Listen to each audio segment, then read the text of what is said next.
दोस्तों, मेरी YouTube channel learning life lessons with Kaushik में आपका स्वागत करता हूँ और आज मैं बात करना चाहता हूँ सनातन की परंपराओं के बारे में। दोस्तों, मैं ऋषिकेश में हूँ, मेरे पीछे माँ गंगा बह रही है और हम सबको पता है सनातन की जितनी भी हमारी आइडियोलॉजी है, जितने भी हमारी दर्शन है, जितनी भी हमारी विचारधाराएँ हैं, जिस प्रकार से हमने अस्तित्व को देखा है, उन सभी का कहीं ना कहीं संवर्धन इसी किनारे हुआ है। तो आज मैं थोड़ा हट के किसी और सब्जेक्ट के ऊपर बात करना चाहता हूँ। वैसे वो जीवन के बहुत सारे आयाम को कवर करता है और बहुत ही गहरी बातें भी करता है। हम सब सनातन सनातन शब्द बोलते हैं और अपने को सनातनी बोलते हैं, अपने को वेदांती बोलते हैं, परंतु वास्तव में हमें पता नहीं है कि व्हाट इज़ एक्चुअल सनातन धर्म और सनातन और इसकी परंपराएं क्या हैं। तो हमें मतलब मोटा मोटा कोई द्वैतवादी है जो मूर्ति पूजा कर रहा है, कोई अद्वैत की साधना कर रहा है, कोई निराकार की साधना कर रहा है। तो अपने अपने पंथ में तो लोग उसके संबंधित जानकारियाँ रखते हैं, परंतु आज मैं चाहता हूँ कि जो सनातन की 5000 वर्ष की यात्रा है उसके ऊपर थोड़ी बात की जाए। वेदों से इसकी शुरुआत हुई थी। आज से लगभग 5000 साल पहले वेदों से पहली बार भारतवर्ष की धरती के ऊपर एक दर्शन शुरू हुआ, एक मनोमंथन हुआ।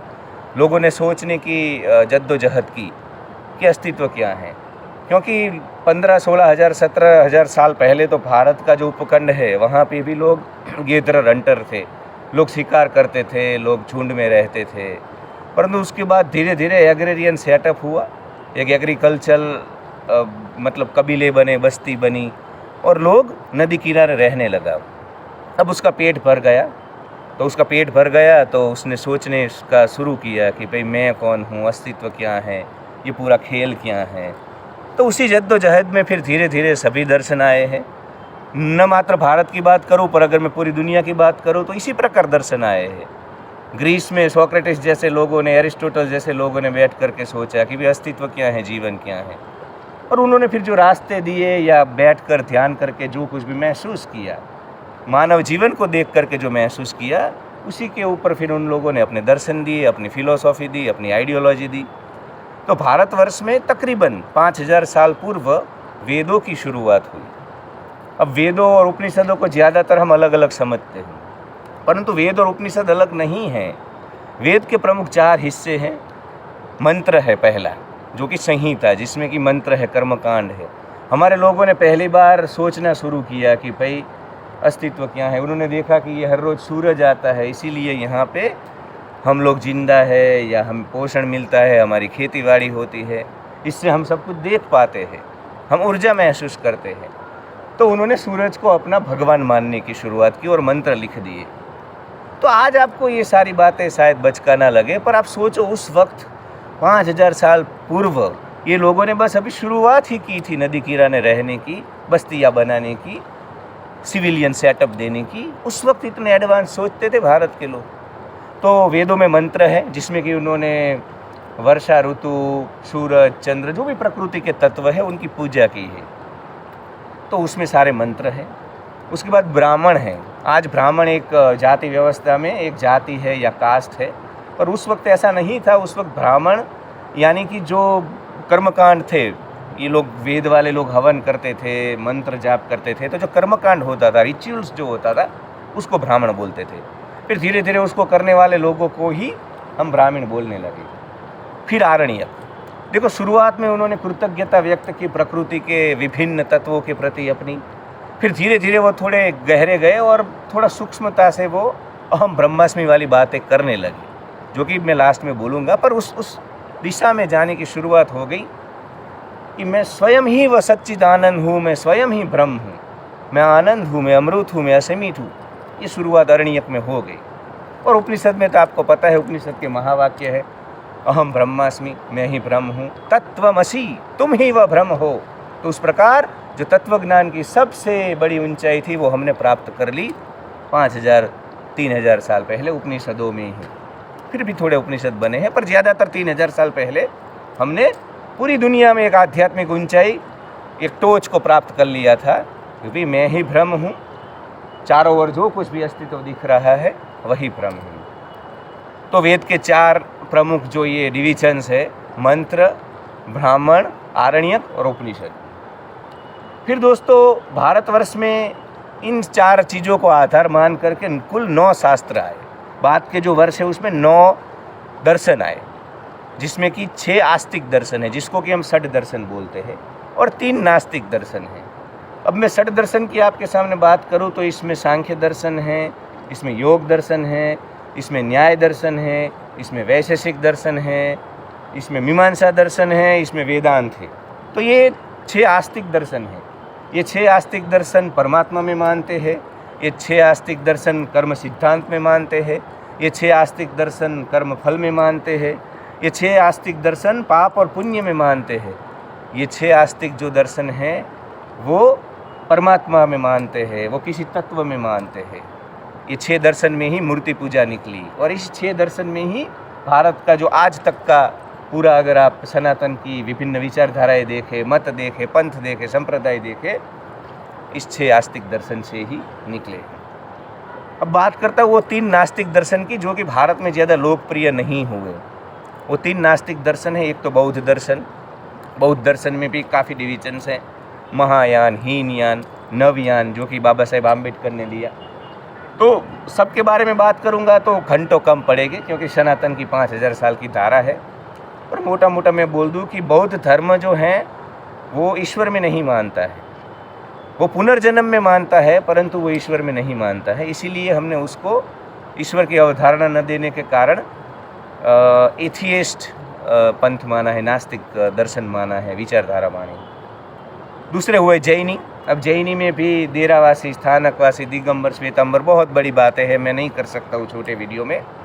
पर जैन भी परमात्मा में नहीं मानते हैं। जैन भी जो नास्तिक दर्शन के मूल्य है उसके ऊपर ही बात करते हैं। वो सब अपने अंदर उतरने की, भीतर जाने की बातें करते हैं।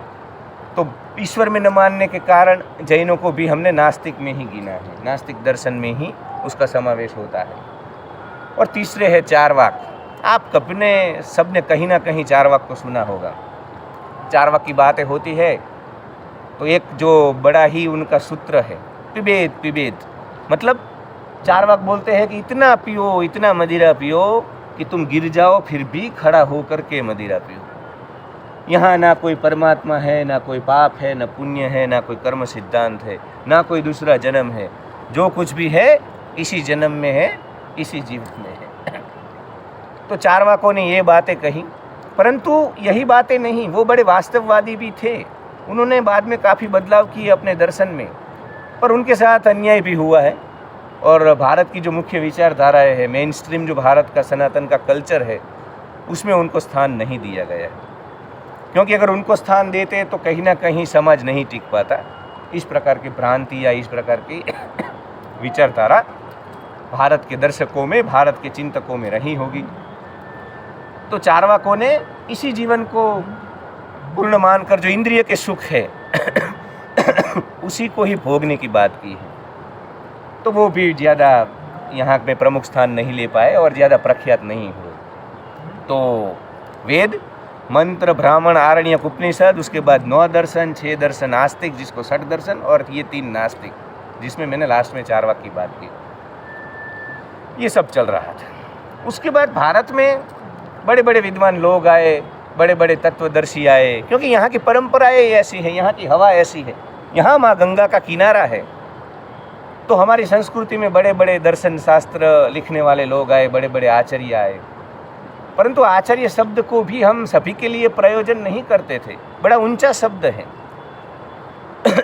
जो लोग प्रस्थानत्रयी लिखते हैं, मतलब 12 उपनिषद, जिसमें कि कठोपनिषद है, बृहदारण्यक उपनिषद है, निरावलंब उपनिषद है, ये जो 12 प्रमुख उपनिषद हैं, फिर ब्रह्मसूत्र और श्रीमद् भगवद गीता, ये तीनों के ऊपर जो अपनी टीका लिखे, अपना भाष्य लिखे, इस तीनों के ऊपर जो मास्टरी हासिल करके एक नया दर्शन दे समाज को, ये तीनों को आधार मान करके कर्म सिद्धांत को, पुनर्जन्म को, ईश्वर की अवधारणा को आधार मान करके जो कोई एक नया दर्शन दे उसको ये आचार्य बोलते थे। और क्या मतलब मैं आपको बोलूँ, एक बड़े ही भव्य आचार्य का 2500-3000 साल पूर्व भारत की धरती पे जन्म हुआ,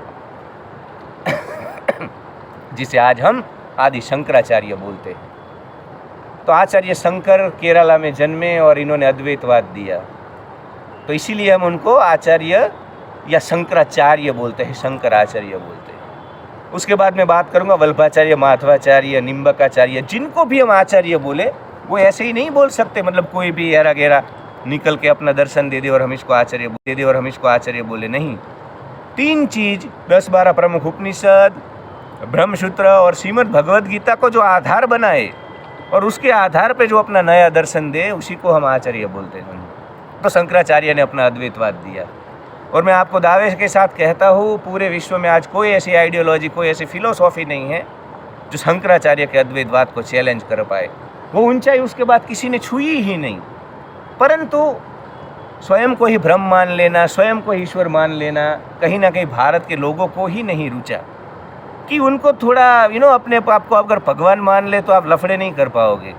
आपको कुछ इधर उधर करना है, कुछ चालाकियाँ करनी है, कुछ मौज मस्ती करनी है, इंद्रिय के सुखों में चला जाना है, तो आप अपने आप को भगवान नहीं बोल सकते।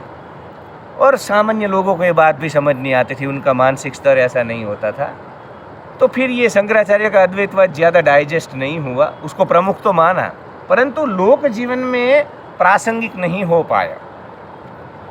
तो फिर दूसरे दर्शन आए, और इसमें सबसे बड़ी क्रांति की आचार्य वल्लभाचार्य ने, उन्होंने शुद्ध अद्वैतवाद दिया। अब शंकराचार्य ने दिया अद्वैतवाद, मतलब तुम और भगवान अलग नहीं हो। यहाँ जो चारों ओर जो तुम्हें कुछ दिखाई दे रहा है वही ब्रह्म है, वही ईश्वर है, और तुम भी वही हो। तुम कौशिक नहीं हो, तुम भारतीय नहीं हो, तुम्हारी जो भी ये आइडेंटिटी यहाँ की है वो सत्य नहीं है, तुम वही सच्चिदानंद ब्रह्म तत्व हो। तो शंकराचार्य ने ये कहा। फिर वल्लभाचार्य ने क्या कहा, उन्होंने विशिष्ट अद्वैतवाद दिया। उन्होंने बोला कि भाई ठीक है, हम उसके अंश हैं, मतलब उन्होंने काटा, थोड़ा उन्होंने खालमेल किया। उन्होंने बोला कि हम ही ब्रह्म नहीं हैं, हम उसके अंश हैं। इस तरह उन्होंने विशिष्ट अद्वैतवाद दिया। तो लोगों को थोड़ा मज़ा आने लगा कि भी चलो हम तो भगवान नहीं हैं, हम तो अपनी तरह रह सकते हैं, पर उसके अंश है। उसके अंश बताकर हमको महान बता दिया, हमको ऊंचा बताया, और उन्होंने संभावना भी दी कि तुम बड़ा जीवन जी सकते हो। उसके बाद माधवाचार्य ने शुद्ध अद्वैतवाद दिया, और शुद्ध अद्वैतवाद में बोला गया कि भाई परमात्मा अलग है, तुम भी अलग हो, तुम उसके अंश भी नहीं हो, पर हाँ तुम अगर साधना करो, भक्ति करो, तो तुम एक दिन परमात्मा जरूर बन जाओगे। तो इसको शुद्ध अद्वैतवाद बोला गया। तो विशिष्ट अद्वैतवाद मतलब तुम परमात्मा के अंश हो, परमात्मा नहीं पर उसके हो। फिर यहाँ पे ना तुम परमात्मा भी नहीं हो, तुम अलग हो, पर तुम वो बन सकते हो। तो यहाँ पे भी ऊंचा जाने की संभावना रखी। जो शंकराचार्य ने एक सेट किया पैरामीटर, एक ऊंचाई कि तुम ही परमात्मा हो वो बात तो रखी, पर थोड़ा लोग उससे जुड़ पाए, उनको डाइजेस्ट हो, इसलिए फिर विशिष्ट अद्वैतवाद शुद्ध अद्वैतवाद में इस प्रकार किया। फिर ये सब झगड़े करने लगे, अद्वैतवाद वाले भी झगड़े करने लगे, ड्यूअलिटी वाले भी झगड़े करने लगे, नॉन ड्यूअलिटी वाले भी झगड़े करने लगे। तो निम्बकाचार्य एक अलग ही दर्शन लेकर के आए, द्वैता अद्वैतवाद। उन्होंने बोला दोनों बात सत्य है, तुम भी परमात्मा हो और तुम परमात्मा नहीं हो, तुम मतलब परमात्मा भिन्न है, तुम भी भिन्न हो। उन्होंने दलील दी कि भी वृक्ष हम देखें तो पूरा वृक्ष बोलते हैं तो उस तरह अद्वैतवाद सच है कि भी तुम ही ब्रह्म हो, पर उस वृक्ष में डालियाँ अलग है, उस वृक्ष में पत्ते अलग है, तो तुम वैसे अलग हो। मतलब हम सब ज्योति पुंज की तरह है, तो हम परमात्मा है भी और नहीं भी। तो इन्होंने झगड़ा ख़त्म कर दिया, जिसको जो सूट करे। वैसे भारत का अध्यात्म ही वही है, हमने जिसको जो करना है वो करे, सिर्फ मानवता के खिलाफ कुछ ना करो। आपका दर्शन हम भारत में आपकी फिलोसॉफी एक्सेप्ट कर लेंगे। तो निम्बकाचार्य ने द्वैत अद्वैतवाद दिया, और उसके बाद फिर मध्वाचार्य ने पूर्ण द्वैतवाद। मतलब आज जो भी आप मूर्ति पूजा देखते हो, मंदिर देखते हो, परमात्मा है, तुम भक्ति कर रहे हो, तुम्हें ब्लेसिंग मिल रहा है, ये सब ड्यूअलिटी में जाएगा, द्वैतवाद में जाएगा। तो ये मध्वाचार्य, और यही फिर लोकप्रिय हुआ। आज जो भी आप स्वामीनारायण देख लो, जितने भी भारतवर्ष में जितने भी पंथ मत संप्रदाय सब द्वैत ही है। उसके बाद एक अचिंत्य अद्वैतवाद आता है, जो कि मध्व इस अन्य इनका इस्कॉन वाले अपने जो इनका पश्चिम बंगाल में जन्म हुआ, और उनका नाम अभी मुझे शायद याद नहीं है। अचिंत्य अद्वैतवाद उन्होंने दिया, जिनके ऊपर ये इस्कॉन में उनकी बातें होती है। तो जो अचिंत्य अद्वैतवाद है, उन्होंने बोला कि सोच ही नहीं सकते आप, परमात्मा इतना बड़ा है, इतना मतलब उसका आप शब्दों से वर्णन नहीं कर सकोगे, अपनी बुद्धि से उसको जान नहीं सकोगे, अपने तर्क से उसको पहचान नहीं सकोगे। तो ये अचिंत्य अद्वैतवाद आया। और उसके बाद भारत में ये सब चल रहा था, भक्ति की परंपराएं चल रही थी, और उसी दौरान विदेशी आक्रमणकारियों का भारत के ऊपर आक्रमण हुआ। विदेशी इन्वेडर्स आए, भारत को तोड़ने लगे। उस वक्त के भारत में खास करके पंजाब, हरियाणा और नॉर्थ इंडिया का जो हिस्सा है, बहुत सारे हमले हुए और इतने लोगों को मारा गया, इतना कत्लेआम हुआ। पर कहीं ना कहीं हमारे लोग अभी भी अपनी धार्मिक परंपराओं में चिटके थे। जो विदेशी आक्रांताओं के सामने लड़ने की बात थी वो कहीं ना कहीं कम थी। तो फिर सिखी जम आया, और सिखी जम के अंदर पहले तो गुरु नानक ने जात पात को ख़त्म किया, क्योंकि उत्तर भारत के बहुत सा जो वर्ग था वो हमारी जात पात और जाति प्रथा और कास्ट सिस्टम के कारण अन्याय और भेदभाव का सामना करते थे।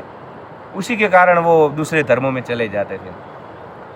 तो गुरु नानक ने बड़ा ही अद्भुत सिखी जम शुरू किया, सिख पंथ की स्थापना की, और उन्होंने जात पात को ख़त्म किया। उन्होंने बोला जो गुरुद्वारे में आए, जो गुरु का हुआ जो गुरु का शिष्य हुआ, सिख हुआ, वो सबसे ऊपर, सब समान। फिर धीरे धीरे उसी परंपरा में दशमेश पिता गुरु गोविंद सिंह साहिब ने खालसा पंथ की स्थापना की। हरगोविंद साहिब ने, छठे गुरु ने, वहाँ अकाल तख्त की स्थापना की, और उन्होंने शहीदियाँ दी।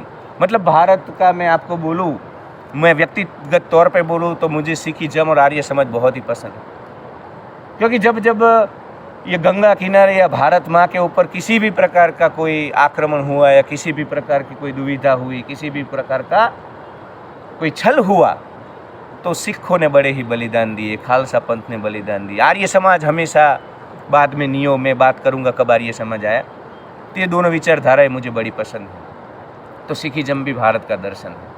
तो सिखिज्म ने शस्त्र और शास्त्र दोनों का मेल किया, और वास्तव में वही सही है, क्योंकि हम तो रामकृष्ण के वंशज हैं, और रामकृष्ण हमारा एक भी, आप देख लो, हमारा भगवान कोई तुम्हें बिना शस्त्र का नहीं मिलेगा। हमारी देवियाँ, हमारी माता जी, कोई तुम्हें बिना शस्त्र की नहीं मिलेगी। तो दशमेश पिता ने बैसाखी के दिन खालसा पंथ दिया, और शस्त्र और शास्त्र दोनों को मिला करके खालसा पंथ की स्थापना की। और उसके बाद बड़े कालखंड तक भारत में ये विभिन्न विचारधाराएं चली। कोई मूर्ति पूजा में, कोई निराकार में, कोई द्वैत में, कोई दत्तात्रेय में, काफ़ी सारे। अघोर भी एक विचारधारा है, वो बाद में मैं धीरे धीरे बात करूँगा। पर आज मुझे वेद से लेकर ओशो तक थोड़ा थोड़ा मोटा आपको आइडिया दें। फिर बस 1857 के विप्लव और आज़ादी के एक जो सदी है, आज़ादी हमें मिली, उसकी 18वीं 19वीं सदी।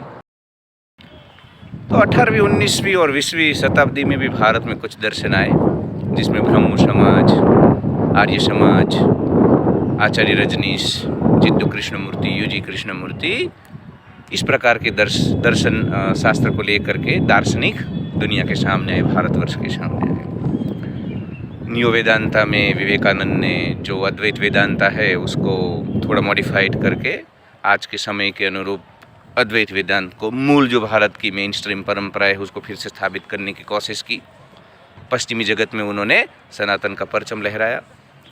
जिद्दू कृष्णमूर्ति जैसे लोगों ने ब्रह्मो समाज का जो अपना पूरा जीवन था भौतिक, बड़ा ही ठाठ वाला या बहुत ही बड़ा सत्ता उनको मिल सकती थी, परंतु उन्होंने उसको ठोकर मार के अपना नया दर्शन दिया। यूजी कृष्णमूर्ति ने भी एक अपना नया दर्शन दिया। अंबेडकर जी ने नवयान करके बुद्धिज्म को फिर से रिवाइव किया।